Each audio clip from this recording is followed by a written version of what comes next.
I'm curious to understand what do you believe that the Minneapolis Public Schools is believing that will all benefit from the CDD? I mean, obviously they wouldn't do this if they didn't think it was going to have some benefit or payoff. What do you think the main the reason is for them offering the CDD? Well, I would say that the reality is that Minneapolis Public Schools is selling the CDD to the community as an equity plan, a plan that will close the so-called achievement gaps, which I call opportunity gaps in public education that exists within Minneapolis Public Schools. We know that students of color, and I'm talking specifically about African-American students, Latinx students, Asian students, as well as our American Indian students, consistently have lower performance outcomes on standardized tests, reading scores, math scores, et cetera, than their white peers, along with graduation rates as well. There are significant gaps that have been alarming for so many years. We have been crying out for the district to make changes for many, many years. And rather than working collaboratively with the people in the community, the district leaders go behind closed doors and hatch this plan called the CDD.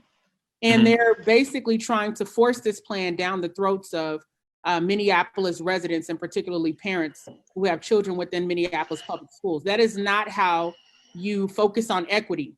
A focus on equity starts with the people. We live in a very diverse city that's 40% people of color. So if the district was genuinely concerned about equity, they would have ensured that they included the people to hear exactly how we think that the school district should address the opportunity gaps in education, but they didn't do that. They devised this particular plan, how we think that the school district should address the opportunity gaps in education. Someone has their, hello? So we had a little overlap there. Go on, sorry. Oh, okay, sorry about that. So I was just going to say that that the district went on its own and came up with this plan, and they're trying to force us to buy into it by telling us that this is going to close the gaps in education. But when you look at the plan, the ways in which you close the gaps in education are peripheral to the plan. The focus, in my opinion, was really on trying to shave millions of dollars in transportation costs and using that as the real basis for why they're moving forward with this plan. Not to mention the reality that so many parents of color did not feel that they had a voice within Minneapolis Public Schools. And so they got tired of going to school board meetings, tired of arguing with the school district. And so guess what they did? They voted with their feet.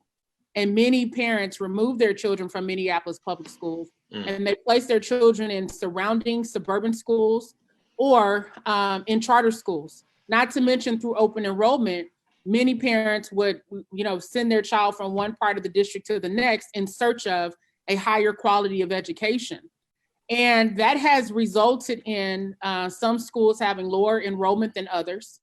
The other thing that has happened is because the district has not really ever focused on equity in a genuine way, they have concentrated resources in certain parts of the city, particularly in Southwest Minneapolis, which has caused a huge divide between Southwest Minneapolis and parents across all parts of the city that are much more diverse.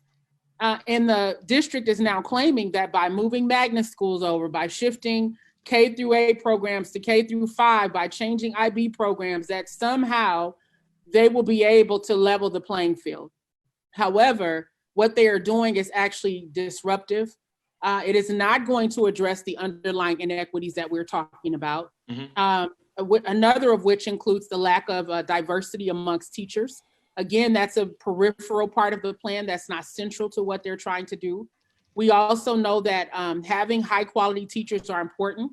And while some schools have teachers that are effective teachers that have great credentials, the reality is that schools in North Minneapolis are more likely to have less experienced teachers and teachers with lower credentials than in Southwest Minneapolis. And so all of those inequities have led us to this place.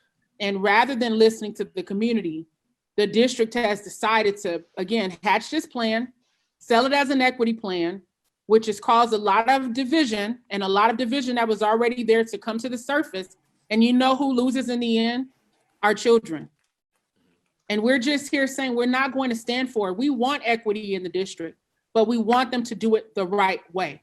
They have not had a full equity assessment or audit of this plan.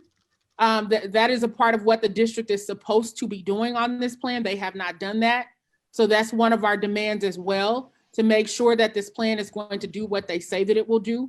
And primarily, one of the things that they're claiming that it's going to do is integrate our schools, right? And so from my perspective, that means that they feel that if there's a certain percentage of white kids in the class, certain percentage of Black kids, Latinx kids, Somali kids in the class, that's automatically going to close the gaps in education. That makes no sense whatsoever. If you're not dealing with outdated and racist curriculum, you're not dealing with the digital divide that exists within many of our schools, you're not dealing with some of the language performance issues that could be corrected by ensuring high quality programming, addressing issues that special education students are facing as well. I mean, the list goes on and on of the underlying problems within Minneapolis Public Schools that are not being addressed through this plan.